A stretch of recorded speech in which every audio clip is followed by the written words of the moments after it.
Halo, perkenalkan nama saya Kevin dengan NIM E1101221063, mata kuliah Teori Komunikasi. Jadi di video ini saya akan menjelaskan 25 teori komunikasi. Teori yang pertama yaitu teori komunikasi behaviorisme.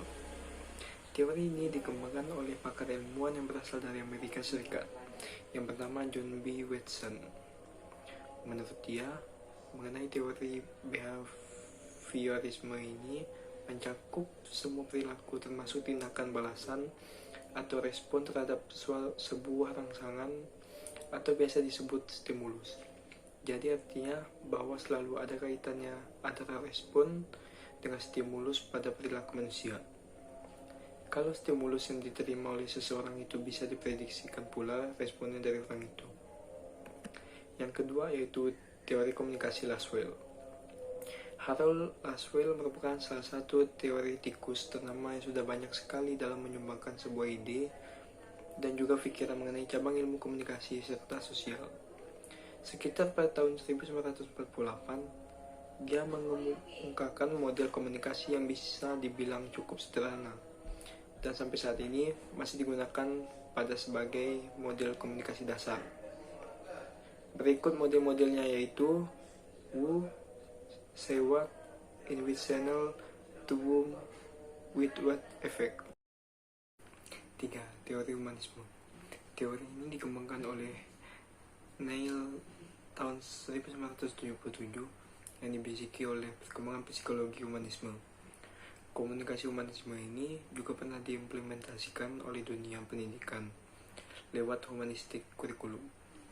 Isi teorinya juga lebih condong pada pembagian pengawasan serta tanggung jawab bersama antar para peserta didik dan memiliki harapan agar peserta didik bisa menyesuaikan dalam kehidupan bermasyarakat. Yang keempat, teori informatif. Teori ini dikembangkan oleh Shannon dan juga Weaver pada tahun 1949. Teori ini merupakan salah satu teori yang klasik, dan teori ini menerbitkan komunikasi sebagai sebuah transmisi pesan serta bagaimana transmisi memakai media ketika berkomunikasi. Yang kelima, ada teori agenda setting. Teori ini dikembangkan oleh M.C. Combs juga Shaw pada tahun 1972. Teori ini beranggapan jika media memberikan sebuah penekanan pada suatu peristiwa, maka media tersebut akan membuat masyarakat beranggapan peristiwa itu sangat penting. Yang keenam, ada teori use and gravitation. Teori ini berhasil dikembangkan oleh Coates dan Blumer pada tahun 1974. Mereka berdua berpendapat bahwa pemakai media itu mempunyai peran yang cukup aktif dalam memilih media yang dipakainya. Yang ketujuh, ada teori komunikasi konstruktivisme. Vygotsky dan Piaget merupakan dua nama yang senantiasa dikaitkan dengan teori ini. Jadi, teori konstruktivisme ini beranggapan bahwa manusia itu selalu mempunyai sudut pandang sendiri terhadap sebuah kenyataan. Yang ke-8, ada teori-teori komunikasi nativisme. Harley dan Chomsky pada tahun 1963 merupakan tokoh pendukung dari teori nativisme ini. Teori ini memiliki sudut pandang bahwa manusia merupakan makhluk Tuhan satu-satunya yang bisa berkomunikasi melalui verbal. Yang ke-9, ada teori sibernetik. Wiener pada tahun 1945 merupakan salah satu tokoh di balik teori sibernetik ini. Teori ini bisa dibilang sebagai teori yang masih baru, sejalan juga dengan perkembangannya teknologi informasi serta ilmu sosial. Teori sibernetik juga merupakan sebuah sistem pengontrol yang didasarkan dengan komunikasi. Yang ke-10, ada teori inokulasi.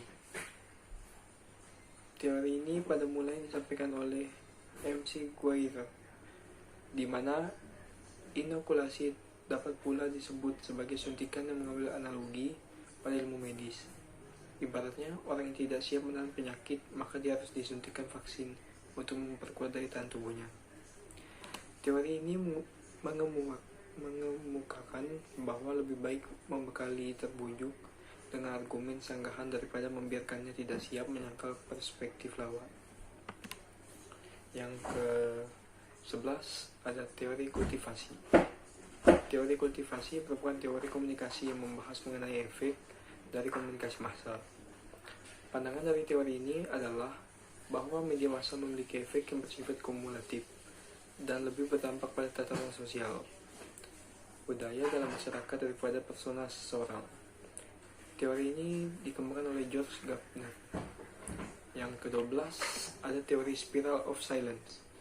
Teori ini berkaitan dengan bagaimana terbentuknya suatu pendapat umum dalam masyarakat. Spiral of silence merupakan bahwa terbentuknya pendapat umum dalam masyarakat ditentukan oleh proses saling mempengaruhi antar komunikasi massal, komunikasi antar pribadi, dan persepsi masing-masing individu, serta hubungannya dengan pendapat orang lain dalam masyarakat. Teori ini dikembangkan oleh Elizabeth Noel dan Neumann pada tahun 1976. Yang ke-13 ada teori norma dan budaya. Teori ini beranjak daripada pengaruh media massa yang kuat mengenai suatu hal. Hal tersebut dapat mempengaruhi kondisi sosial budaya dan masyarakat. Pesan dari media massa mampu mengubah norma yang sudah ada dalam masyarakat. Di sisi lain, juga mampu memperkuat norma yang ada dalam masyarakat. Lebih dari itu, mampu menciptakan norma baru dalam masyarakat. Yang ke-14 ada teori belajar sosial. Teori ini dicetuskan oleh Bandura pada tahun 1925. Ia mengemukakan bahwa perilaku manusia dalam sebuah konteks, sebuah interaksi tingkah laku, terdapat hubungan timbal baik yang saling berkesinambungan. Interaksi terjadi antara perilaku kognitif dan pengaruh lingkungan. Pengalaman melalui observasi dan pengamatan terhadap suatu pesan yang disampaikan menjadi suatu hal yang penting dalam teori ini. Yang ke-15 ada teori dependensi efek komunikasi massa. Teori ini merupakan salah satu teori komunikasi massa. Dependensi efek merupakan komunikasi massa beranggapan bahwa kepercayaan individu kepada media akan berkembang apabila kebutuhan informasional yang tidak dapat ditemukan dalam pengalaman langsung terpenuhi. Yang ke-16 ada teori birokrasi. Teori birokrasi digunakan oleh komunikasi organisasi. Max Weber pada tahun 1998 mengungkapkan bahwa model birokrasi seringkali dipakai untuk mencapai komunikasi organisasi yang efektif. Yang ke-17 ada teori analisis transaksional.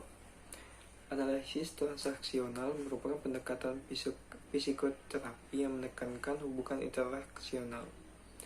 Transaksional sendiri dimaksudkan sebagai hubungan komunikasi antar individu.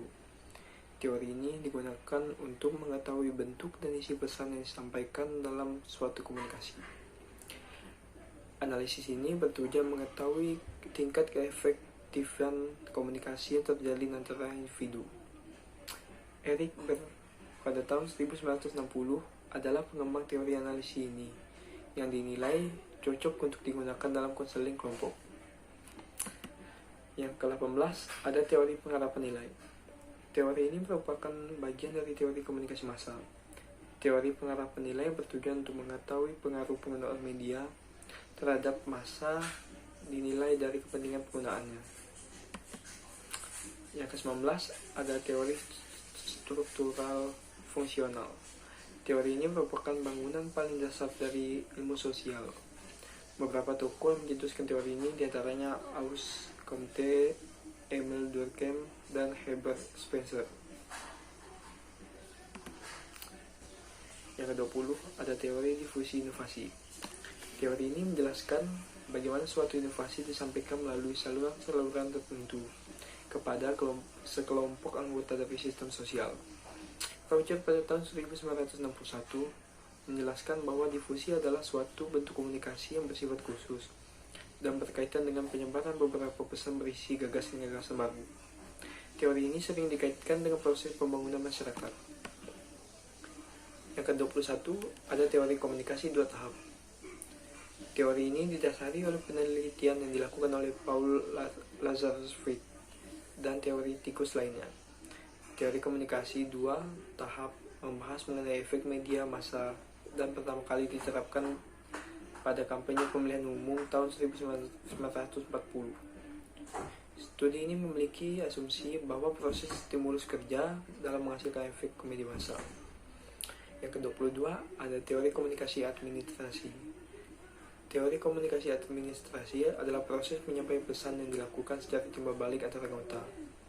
Teori ini dimaksudkan dengan tujuan untuk menumbuhkan rasa saling pengertian dalam rangka mencapai tujuan organisasi efektif dan efisien.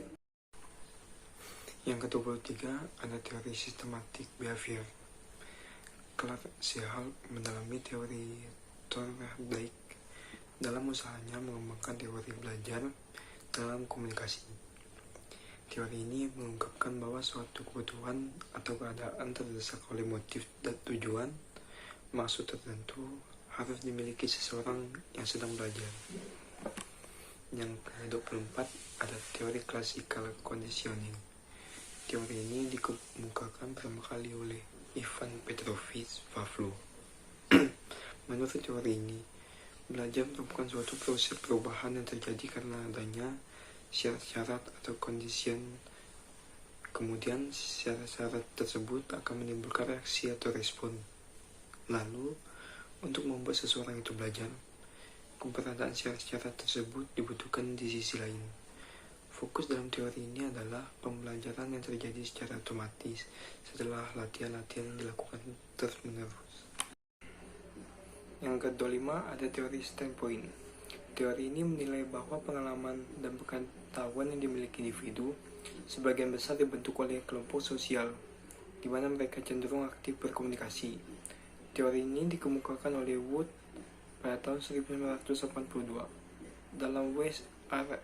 N. Turner pada tahun 2000. Melalui pendapat ini dapat terlihat kerangka tentang sistematika pengaruh kekuatan untuk membentuk identitas.